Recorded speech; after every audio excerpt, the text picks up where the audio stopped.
Assalamualaikum warahmatullahi wabarakatuh. Pak, perkenalkan nama saya Muhammad Rafi Putra dari kelas 11 MIPA 2 absen 17. Garuda Pancasila, akulah pendukungmu, patriot proklamasi, sedia berkorban untukmu. Pancasila dasar negara, rakyat adil makmur sentosa, pribadi bangsaku, ayo maju, maju, ayo maju, maju, ayo maju, maju. Jelaskan bagaimana demokrasi di Indonesia. Demokrasi di Indonesia telah berjalan beberapa periodisasi perkembangan. Yang pertama yaitu tahun 1945 sampai 1949. Pada masa tersebut, demokrasi belum berjalan dengan baik karena bangsa Indonesia masih menghadapi sekutu yang ingin menguasai kembali Indonesia. Pada masa itu,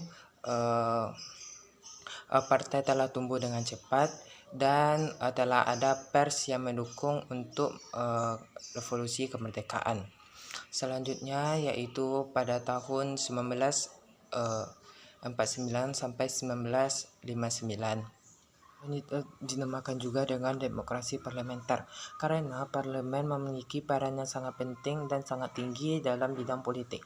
Ya, akuntabilitas pemegang jabatan pada saat itu sangat tinggi, partai berkembang. Lalu pada masa itu terlaksana pemilu pertama yaitu tahun 1955 dengan prinsip demokrasi. Namun ini tidak berjalan dengan lama. Pada tahun 1959 keluar dekret presiden oleh Soeharto sehingga bubarlah demokrasi parlementer dan berlanjut ke demokrasi terpimpin tahun 1959 sampai 1965. Pada masa itu pusat kekuasaan berada di tangan presiden. Presiden yang mengatur DPR dan terbentuklah Dewan Perwakilan Rakyat Gotong Royong.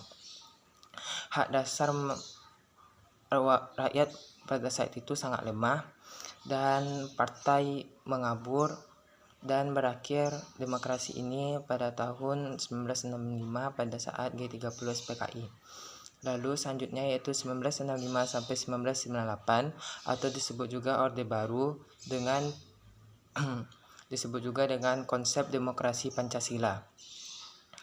Tekad dan visinya yaitu melaksanakan secara murni dan konsekuen Pancasila dalam kehidupan bermasyarakat bernegara di Indonesia.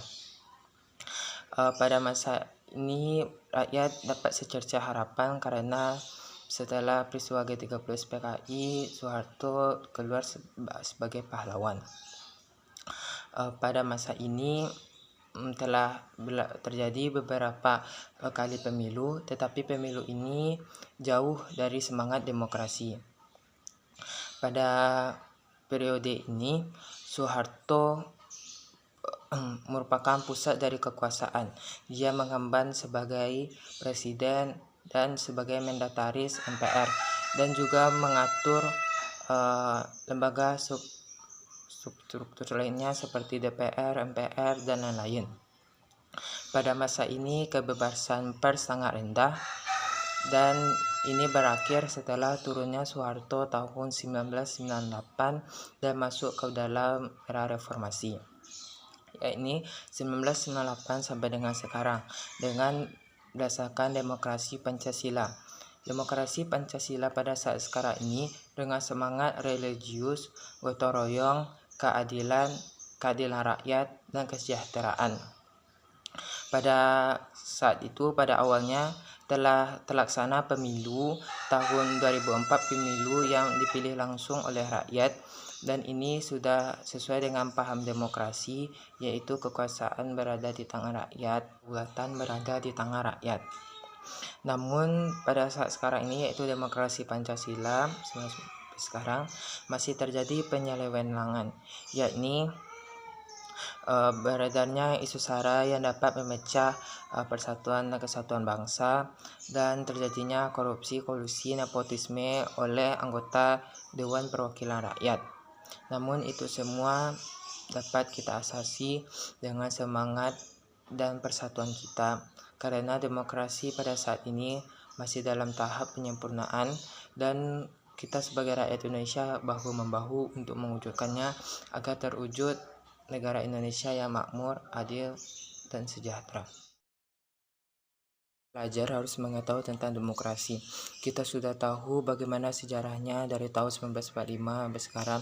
Demokrasi yang berkembang di Indonesia mengalami beberapa kelebihan dan kekurangan.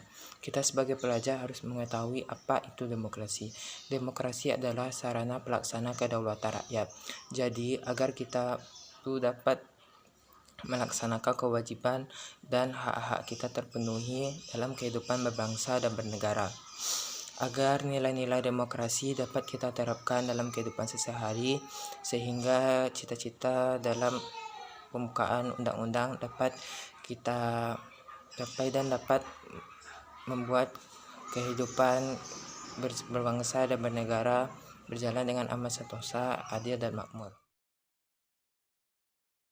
Karena Indonesia adalah negara yang kaya, negara Indonesia adalah negara yang besar, yang terdiri atas beragam suku, agama, dan ras, yang semuanya bersatu dalam konsep Bhinneka Tunggal Ika. Indonesia adalah tanah air kita dan tanah kelahiran kita.